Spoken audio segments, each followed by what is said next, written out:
love and I put it on ice. This bed is cold and it don't feel right. Ain't nobody else who loves me like that. You love me like that, no. If you give me space, then I'll give you the sky. Yeah, you got me thinking we could try.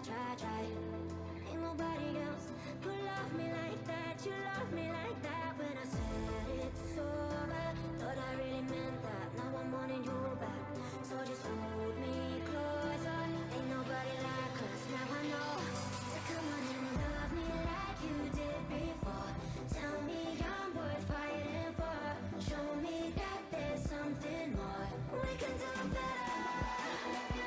Brick by brick we built these walls, but tonight we'll watch them fall. So love me like you did before. We can do better, we can do better.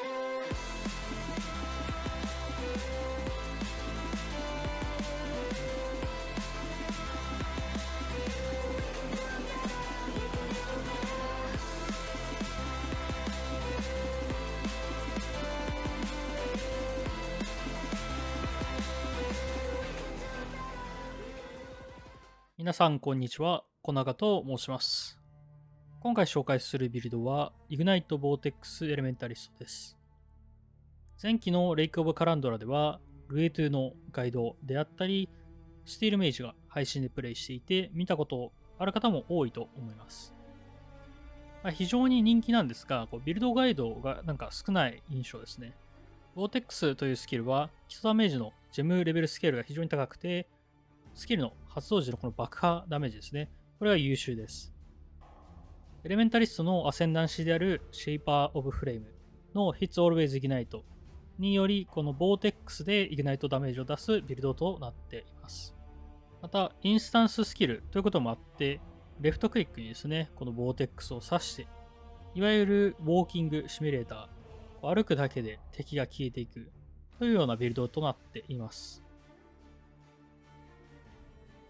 今回はダメージを追求したノーブロックと硬さを極めたマックスブロックの2つのバージョンを用意しました。自分のプレイスタイルに合わせてお選びください。ノーブロックの利点としてはダメージが高く、装備難易度が容易でヘラルドアッシュを使った爽快なクリアリングになります。オブリタレーションワンドの爆破ワンドと、あとは室内マップでパックを処理した時のヘラルドバーシュとアブリタレーションの爆破が非常に爽快なクリアリングを生みます。ブロックの利点は硬いので、リーグ序盤から難易度の高いコンテンツにスムーズにいけることもできます。例えば、デリであったり、シムラファームであったり、ボスインビテーションといったものが挙げられます。冒頭で流れていたボスのインビテーションなんかも、Day1 からいけるような形になっています。だからといってノーブロックが柔らかいということはなく、高いアーマーとイベージョン、そして 100% スペースアップですね。があるので、快適にプレイすることができます。それでは、バジェット POB、低予算 POB を見ていきましょう。次は、レベリングツリーと、あとはレベル95時点のブロックバージョンとノーブロックバージョンのツリーを用意しています。2つのツリーがあるんですが、見てもらったら分かるんですが、EHP、エフェクティブヒットプールというのが、マックスブロックの方が低いんですね。というのも、マックスブロックの方はカオスレジが取りづらくなっていて、ノーブロックはこのカオスレジのウィールを取っているので、76% 取れていますね。ただ、マックスブロックはこの装備依存でカオスレジが伸びるので、ちょっとギアリングが難しくなると思うんですが、カオスレジを積むと、マックスブロックの方が圧倒的に硬くなります。次に関しては、それ以外は特筆することはないので、次に行きたいと思います。メインの6リンクは、この上から6つですね。Vortex Call to Fire Unbound Elements、Spirit Affliction、Deadly Elements、Cruelty。この6つを使うと一番ダメージが出るんですが、後ほど装備で話すと思うんですが、つけられるジェムの色が制限されているので、この Vortex Call to Fire Unbound Elements Swift Affliction、この4つを除いたジェムは、その、胴体のカラーによって変えていってもいいかもしれません。あとはそうですね、序盤なんかは Ignite のプロリフィケーションを指した方がクリアリングがいいかもしれないです。オーラはこのような形で、マルバランス、ディタミネーション、グレイス、そしてマックスブロック型はテンペストシールドで、ブロックではない方が、ノーブロックがヘラルド・バッシュということですね。ディバインのオーラはヘイトレッド、ディバインブレッシング、インスピレーションで、これ後で装備でも話すんですが、マナが525マナあって、ツリーでエルドイッチパッティを採用しているので、このエナジーシールドが実際のこのマナより高いエナジーシールドを持っておくと、このヘイトレッドのディバインオーラが発動できます。ブレッシングオーラですね。3リンクのデバフは、アルカニストブランド、フレーマビリティ、フレームサージ。これ別にアルカニストブランドじゃなくて、フレーマビリティとフレームサージ、セルフキャストでもいいんですが、バジェットの方は、ソケットが空いてるのでね、アルカニストブランドで、自動化してもらってという形になります。で、211ブームベントすると、あとはディファイアンスワナ、残ったオーランですね。フロストブリンク、これインスタントムーブメントスキルで、シールドチャージをやってる間でもこのフロストブリンク使えるので、これをうまく組み合わせて、高い機動力を誇る、セットアップですね。211、ガードと位ですね。キャストウェンダメージテイクンとワールモルテンしてる。これモルテンしてるでも問題ないですね。レベルは42で、これ以上高くしてもいいんですけど、ちょっと発動しづらくなるので、そもそもトータルライフが低いので、なるべく低くしています。クライスキルに関しては、エンディラリングクライとインファナルクライ。エンディラリングクライは、ライフディジェネ、もしくはライフオンブロックがバジェットの場合ないので、ライフの回復と、あとはエンデュランスチャージの生成ですね。エンデュランスチャージのおかげで、フィジカルダメージリダクションが相当高くなる。あと、レジが稼げるので、エレメンタルウィークネスがかかったマップなんかでは結構役に立つことがあります。で、インファナルクライは、カワーズエネミーズインアッシュと、ここに書いてある通り、敵を、このカバーズエネミーズインアッシュってことで、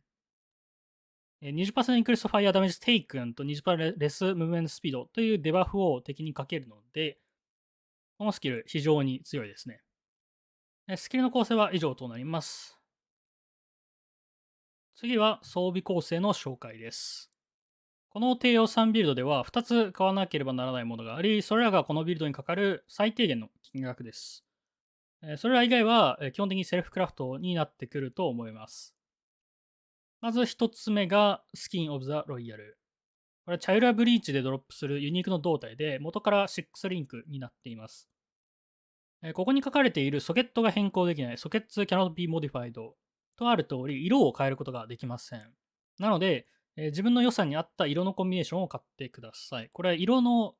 コンビネーションによってこう値段が結構変わってきたりするので、ちなみにベストコンビネーションは2グリーン、2ブルー、2レッド。で、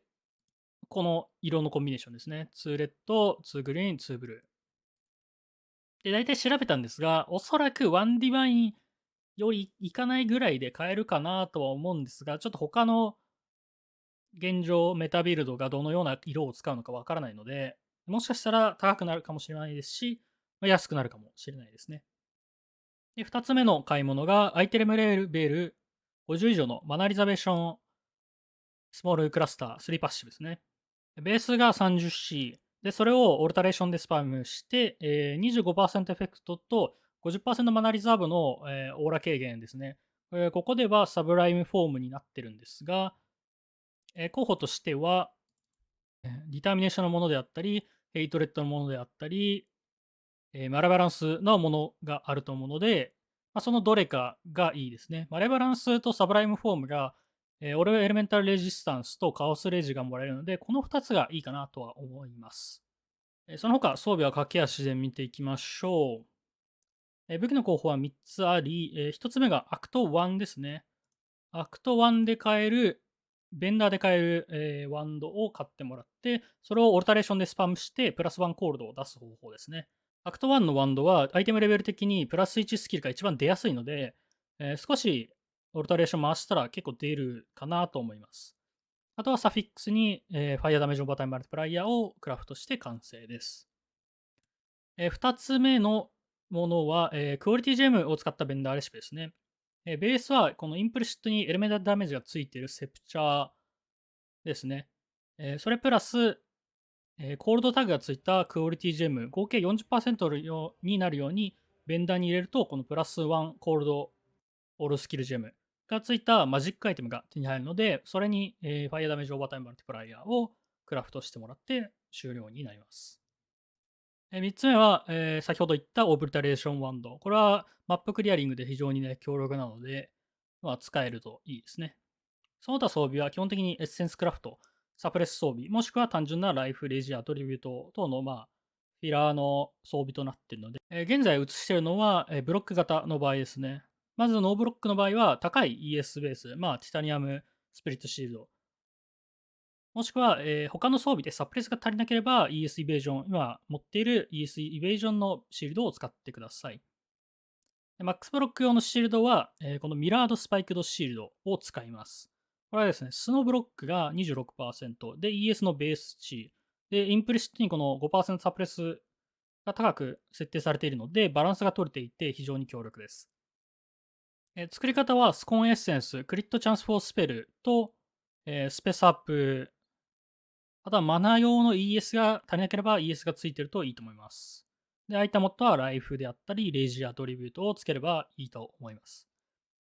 このクリチャン・フォースペルズなんですが、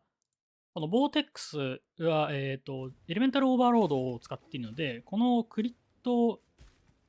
スキルがクリットしないと、このエレメンタルオーバーロードが発生しないので、このベースだけのクリットチャンスと、あとはこのスキルクールダウンがあって、なかなかクリティカルにならないというのがあって、ここ、シールド、もしくは良ければこのセプシャーにクリチャン・フォースペルがつくと、ダメージが出やすくなるかなと思います。ヘルメットは、例に漏れず、ローシングエッセンスを使って、マナリザベーションエフィシェンシーとサプレス、あとはライフクラフトであったり、他のレイジアトリビュートがつけばいいかなと思います。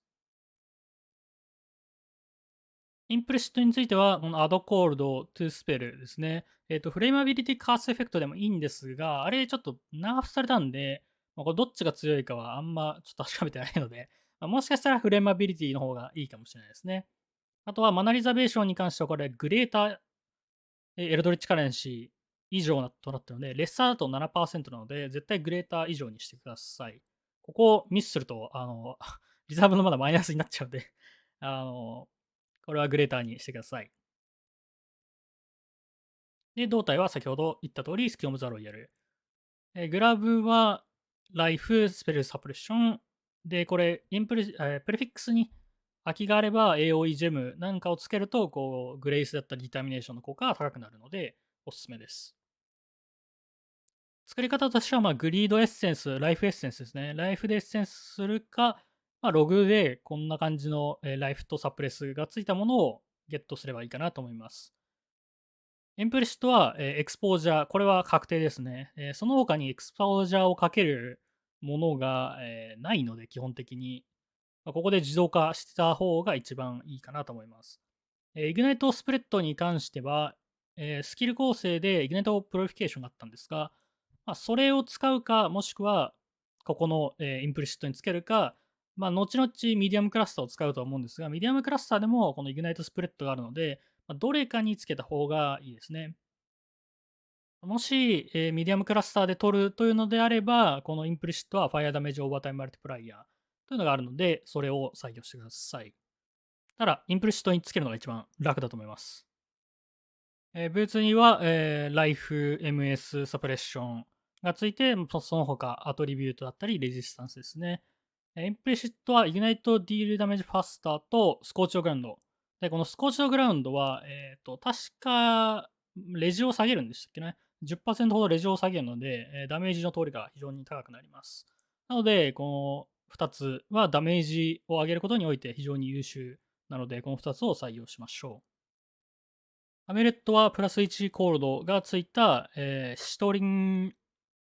アメレットですかね。ちょっと読み方わかんないですけど、ストレングスとデクスタリティのベースのアメレットで、ハーベストでコールドリフォージュを使って作ってみてください。結構多分つくかなと思います。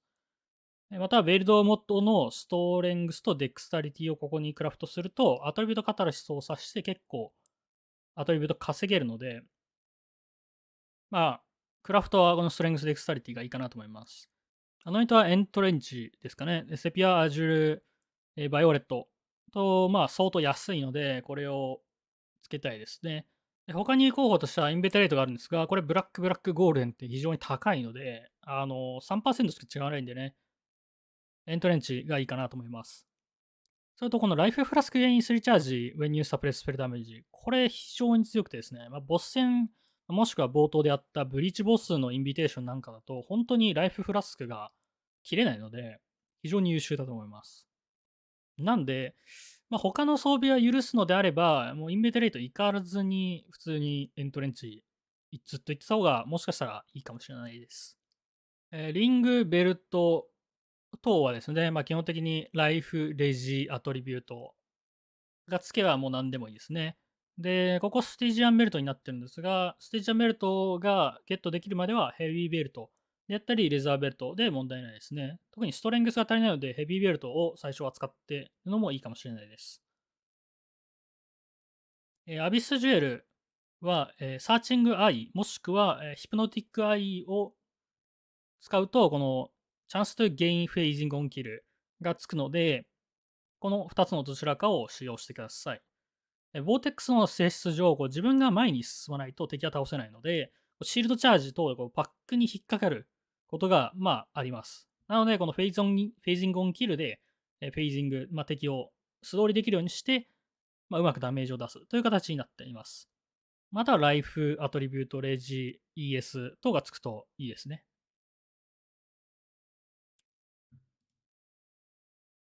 フラスクの組み合わせは基本的にこのような形になっています。ディワインライフフラスク。これエターナルライフフラスクでもいいですね。インスタントリカバリーウェンオンローライフとブリードイミュニティ、コラペットブ、ブラッドイミュニティ、ジェイドフラスク、クイックシルバー、グラナイト、アメジスト、プレフィックスに関しては、Gain 3 charges when you are hit by an enemy。これは確定ですね。これプラス、イベージョン、MS、アーマー、あとはリデュースエフェクトオブカースですね。これらがサフィックスドリガーについたものが望ましいと思います。アメジストに関しては、他の装備でカオスレジが稼げるのであれば、サルファーだったり、もしくはクォーツであったりとか、レアリティのゴールドフラスクであったりとか、シルバーオンスロートのフラスクというのを他で使えればいいのかなと思います。ただ、カオスアメジストフラスクが一番いいのかなとは思います。先ほど説明したスモールクラスターと、もう2つジュエルですね。2つジュエルを採用してるんですけど、これは新しく追加された、アフィックスのマナリザ 3% ですね。これをついたジュエル2つを、買うか拾ってください。買うのがどんぐらいするかわかんないんですが、本当にベースはこれちょっと適当なので、本当にマナリザがついたものを買うか拾ってください。ということで、バジェット POB の紹介は以上となります。次はミッドバジェットの紹介をしたいと思います。今あるのはマックスブロックで、ノーブロックとマックスブロックどちらもありますね。ただ、このミディアムバジェットに関しては、このノーブロックに行くよりもマックスブロック行った方がダメージがマックスブロックでも問題ないと思うので、ちょっとブロック行った方がいいかなとは思うんですが、ヘラルドバッシュの MTX 持ってて、行きたいよっていう人はノーブロックでいいかなと思います。スキルツリーはこのような感じで、ミディアムクラスターを2つ採用したものになっています。ただ一番大きい変更は、ジェムの構成になっていて、アウェイクンドジェムプラスエンパワーレベル4をつけています。その他、ボーテックスがレベル21、各種オーラがレベル21、ディバインオーラもレベル21。それとプラスしてエンライトレベル3がこのジェムの予算になってくるかなと思います。なので、これ大体ジェム全部アップグレードすると20ディバインぐらいなのかなと思ってます。装備更新はボディアーマーとリング、あとは先ほど言ったミディアムクラスターと、あとは武器にモッド1個足したぐらいですかね。武器は基本的にベンダーレシピでできたマジックアイテムに、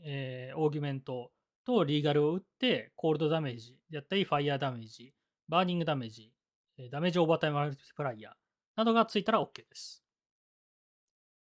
ボディは、先ほどスキンオブザロイヤルを使っていたんですが、スキンオブザローズになっています。ただ気をつけてほしいのが、この You can only socket corrupted gems in this item。コラプトされたジェムしかつかないので、アウェイクンのジェムがレベル5になって、コラプトされるまでこれを使うことはできないので、アウェイクンのジェムが使うことはできないので、それまではちょっとノーマルジェム、ノーマルのレベル21ですかね、もしくは20、20のコラプトを代用して使っていきましょ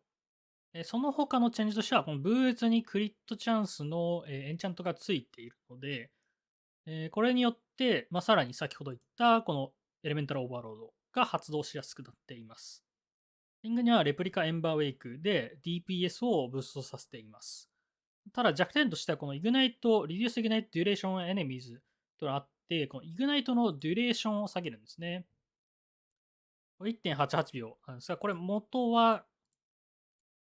4.36 秒なんですね。イグナイトのデュレーションを下げると、こう断続的にイグナイトをかけ続けなければいけないくなるので、例えばピネクルボス等のこのギミックがある相手に対しては、自信がない人はね、じっくり、これをつけないでじっくり戦った方がいいかもしれません。ただ DPS 的にはね、非常に高くなるので、あれはできればつけたいですね。その他装備は、リングが変わったことで、レジアアトリビュートの要求が他のところにしわ寄せになるので、適宜変えてください。クラスターはベースを30ほどで買い、例によって、オルタレーション、スパム。で、このウェイスティングアフリクションをゲットしましょう。その他のノータブルはこれらの候補があり、おすすめとしては、ES リージェン、ライフ、スモーククラウド、カオスレジのものだったりがあります。スモーククラウドはね、敵のアキュラシーを下げてくれるので、ディフェンシブを望むのであれば、スモーククラウドがいいかなと思います。もしくはカオスレジが足りないのであれば、カオスレジのものだったり。で、ES が足りなければ ES リージェン。そうでなければ、ライフがついたものが一番強いと思います。その他、ノーマルジュエルはですね、マナリザベーション、エンライトレベル3を買ったことによって、マナリザベーションではなく、通常のライフと、エレメンツディールダメージファスター、この2つ、プラスアトリビュートであったり、レジがついたものがいいかなと思います。最後に、ユニークジュエルのグリーンナイトメア。これはですね、削除されたコアドロップのユニークジュエルではなく、チャユラブリーチのユニークジュエルで、チャユラブリーチのベースのジュエルにこのブレッシングというアイテムを打つと、このジュエルになってくれます。このジュエル非常に優秀で、コールドダメージアズエクストラケイオスと 9% スペースアップですね。なぜ 9% かっていうと、ここの中に15% コールド、これが半分になって 7.5% 切り落としで 7%。で、これが 5% で 2.5% で、切り下げで 2%。合計9% のスペルサプレッションがゲットできるので、ギアリングに非常に優秀。あともう一つは、フレンジーチャージですね。フレンジーチャージがマッピング中に生成できるので、マップ中のダメージ上昇、MS、AS の上昇によってシールドチャージが速くなって、モビリティがさらに上がります。ミッドバジェットの装備更新はジェムがほとんどなので、バジェットからのアップグレードは資産ができ次第、順次できると思います。ミッドバジェットの紹介は以上となります。詳しく見たい方は POB をご覧ください。次にハイバジェットの紹介をします。装備のアップグレードの本番はこちらからになります。で、これ全部説明してると時間が長くなりすぎるので、ツリーとスキルは割愛させてもらって、装備の更新の方から見ていきます。動画内で説明するのはマックスブロックの方だけになっているので、ノーブロックの方でさらにダメージを伸ばしたいという方は、POB でそちらを確認ください。重要なクラフト装備が、ウェポン、シールド、アミュレット、あとはラージクラスターですね。ラージクラスター2つ採用しています。それぞれのクラフトを見ていきましょう。まずはウェポン、セプチャーからですね。用意してほしいものは、オーバータイムマルティプライヤーか、もしくはプラス1コールドがフラクチャーされているもので、ここ、オルタレーションスパム、オーギュメントして、この状態にします。ここからリーガルしてレア化します。この状態でエイズリンをして、2分の1の確率でいらないモッドを消して、プレフィックスかサフィックスにベールドモッドがつきます。で、ここ、ね、いるモッドを消してしまった場合は、またオルタレーションで、ここの状態まで戻してもらってから、次に行きます。で、サフィックスの方にベールドモッドがついてしまった場合は、ダメージパーエンデュランスチャージをクラフトして、ファイヤーダメージオーバータイムマルティプライヤーを狙います。で、ここでファイヤーダメージオーバータイムマルティプライヤー引けなかった場合は、最初からやり直しです。もしくは、アヌルですね。アヌルをしてやり直しです。プレフィックスの場合は、フィジカルダメージをクラフトして、コールドダメージかファイヤーダメージを引けば、あとはマルチクラフトでこのようなモッドがつけば完成です。マックスブロック用のライフオンブロックシールドですね。ベースはティタニアムスピリットシールドがいいんですが、ティタニアムベースの、ライフオンブロックシンセシスベースが高ければ、ちょっとできるだけね、ES 値が高いライフオンブロックのシンセシスベースを用意してください。で、オルタレーションスパムで、コールドダメージとアボイドエリメンツ。これ、アボイドエリメンツは 33% 以上出します。ここを間違えて、インプリントをしてるんですが、これを忘れてください。使ってもいいですけど、失敗したら高くなるんで、これはもうしない方がいいですね。それ以外だと、コールドリフォージハーベスト、もしくはフォッシルを使って、コールドダメージとこのアボイドエレメンタルエリメンツを含むレアアイテムにしてから、アヌルでその他のいらないモッドを消していく。そしてこの2つがついた、2つのみがついたレアアイテムにしてください。その後、マルチクラフト、プレフィックス cannot be changed とサフィックス cannot be changed をクラフトして、リフォージコールドをするとプラス1コールドがつくので、あとはマルチクラフトをして完成です。ベースはイントベースではないと、このプラスワンスペルスキルってつかないので、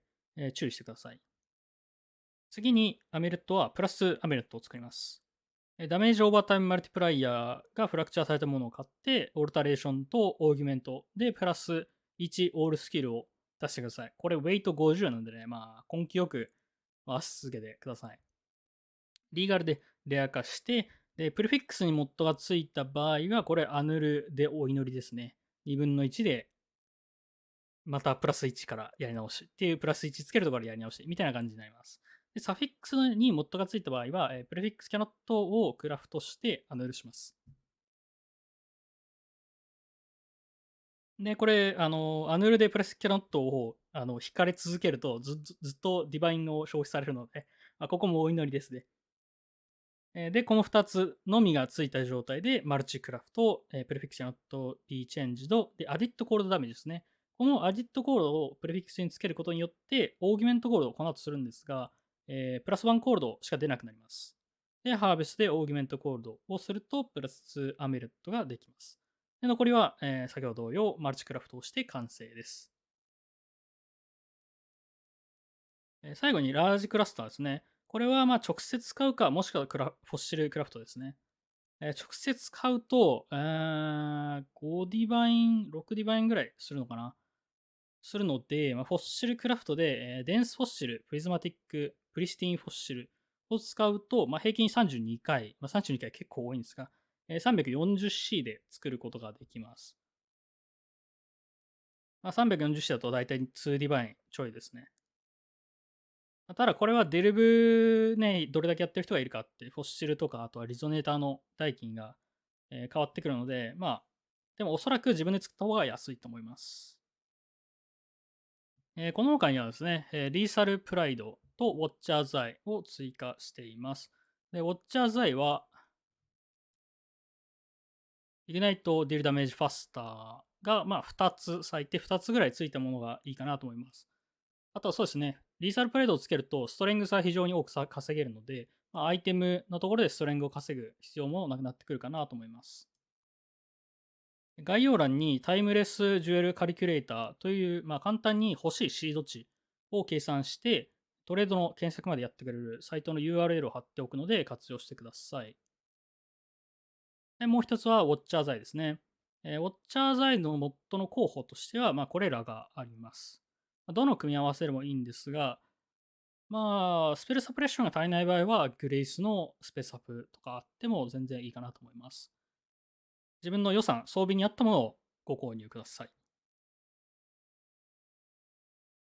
今見たものが MAX ブロック仕様のアイテムとなって、ノーブロックは若干、シールドとか3が異なるので、そこら辺はノーブロックの方の POB をご確認ください。大体バジェットから、ミッドバジェット、そしてハイバジェット、マックスブロック、ノーブロックの DPS はこのような形です。バジェットに関しては、1ディバイン 30C プラスアルファ、プラスセルフクラフテッドのような形で、ミッドバジェットはだいたい20、30ディバインぐらいですかね。30ディバインぐらいを想定しています。ハイバジェットに関してはちょっと不明ということで、全部買おうとしたら、数十ディバインは余裕でいくとは思うので、100ディバインまではね、いかないと思うので、意外と安いですね、正直。それでは、レベリングジェムツリーを見ていきましょう。いつも通り、ノートにすべてのレベリングジェムを書いてあるので、これを参考にアクトをやると楽だと思います。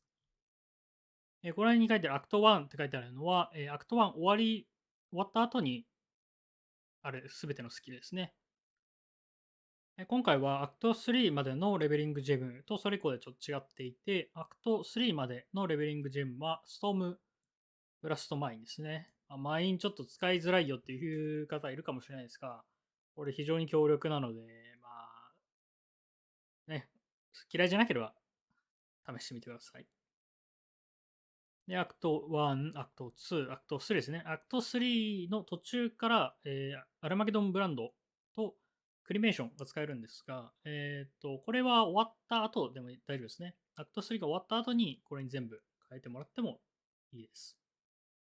でアクト3、アクト4以降は、アルマゲドンブランドとクリメーションのスキルを使ってアクト10まで駆け抜けます。アクトを抜けてマップに入った後も、タベラ等の6リンクをゲットするまでは、このブランドクリメーションを使ってマップに行ってもらっても大丈夫です。アクト1から3の推移はこのような形になってます。まず最初にここスペル取って、ライフ取って、そのままエレメンタルオーバーロード直行してもらって、その後にライフを取って、デクスタリティはおそらく一部のね、スキルジェムに、デクサリティ引っかかってしまうので取っています。それからこちら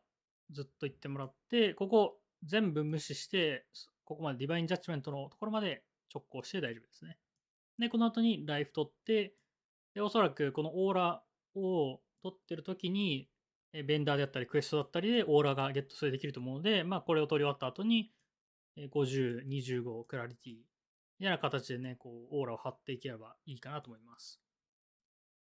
アクト3終わった後に一番最初に取るのはシェイパーオブフレームですね。これはイグナイトで非常に強力ですし、イグナイトプロリフィケーション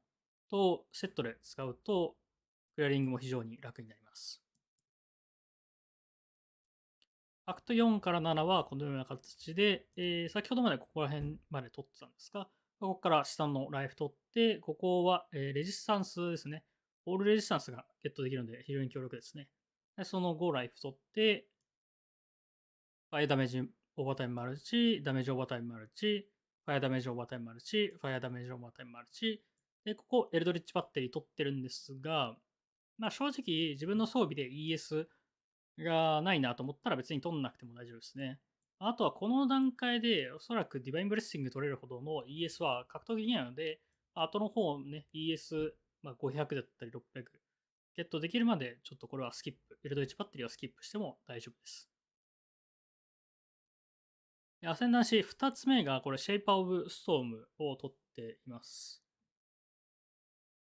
これはちょっと後で話します。で、アクト8から10ですね。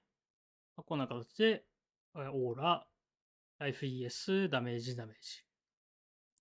ジ。途中でここ、あれですね、最初スペルダメージ取ってたんだけど、ここリスペックしてもらって、ここに、ショートカットの方に行ってもらいます。で、おそらくここら辺でこうね、ストレングス、ディタミネーションであったり、ガードスキルがストレングスいるので、ここ2つ取ってますね。もしさらにストレングス、デクサリティがいるのであれば、ここのポイントをここに変えてもらって、1、2ポイントで、このストレングスとデクサリティも取れるので、こちらから行っても大丈夫ですね。アセンダンシーはマスターマインドに行っています。アセンダンシーの話をしておくと、このマスターマインドというのがエクスポージャーに関わってくるんですが、そもそもこのエクスポージャーかけられないですね。このノートに書いてあるスキルだとエクスポージャーかけられないので、取っても無駄になります。例えば Wave of Conviction などのスキルを使えば、レベリング中に使えば、全然取ってもいいんですが、ノート通りに行く人は、ここ後で取って先にシェイパーオブストーン取ってもらった方がいいかなと思います。そしてレベル82ですね。ここから、ビルドが分かれていきます。ブロックタイプに行くか、それともノーブロックで行くのかという形ですね。特段話すことはないですね。ここまでハートオブデストラクションまで取って。で、ここの段階から、サブライムフォーム、スモールカストですね。変えてれば、非常にいいのかなと思います。これ、アンリザーブのマナなんですが、これ多分バナースキルとかですね。を外せば、他が全部フィットするので、それは皆さん調整してください。ウェイング、ジェムとツリーは以上となります。次に、バンディットとパンテオンですね。バンディットは2ポイント、スキル2ポイント、をゲットしてください。それがないですね。道中クラリティを使うので、マナーも必要ないですし、レジもね、そこまで必要ではないので、パッシュポイント2ポイントを取ってください。パンテノンは、これらからね、マップで必要な分だけ取ってもらって、カースがきついようであれば、リーデュースカースでもいいですし、グランドエフェクトですね。エルドリッチオルターで、コースティックグラウンド、デスクレートグラウンドですかね。もしくはバーニンググラウンド等をね、パンテノンで回避してもらえばいいかなと思います。で、もちろん、でかいとは、キャノビーフローズンがあるこいつですね。これにて説明は以上となります。最後に、今回紹介したイグナイト・ボーテックス・エレメンタリストは、特に屋内でのマップクリアリングが優秀で、機動力に優れ、ブロック型であれば非常に短期なビルドとなっています。紹介したバジェット装備であれば、Day 1、2、数日で Uber とフィアード以外のアトラスコンテンツはクリアできると思います。また、現在メタビルドとされるコールドドットであったり Ignite EK といった別のビルドにスワップすることも可能です。今期のリーグ要素では、室内での戦闘やギミック処理などで敵にダメージを与えられない状態になることが予想されます。イグナイトビルドであれば、ギミックを処理している間でもイグナイトのダメージが入り続け、サンクタム内での戦闘を有利に進めることができるんじゃないでしょうか。ということで、ご視聴ありがとうございました。Twitch でも配信しているので、コメントしに来てくれると嬉しいです。それではまた。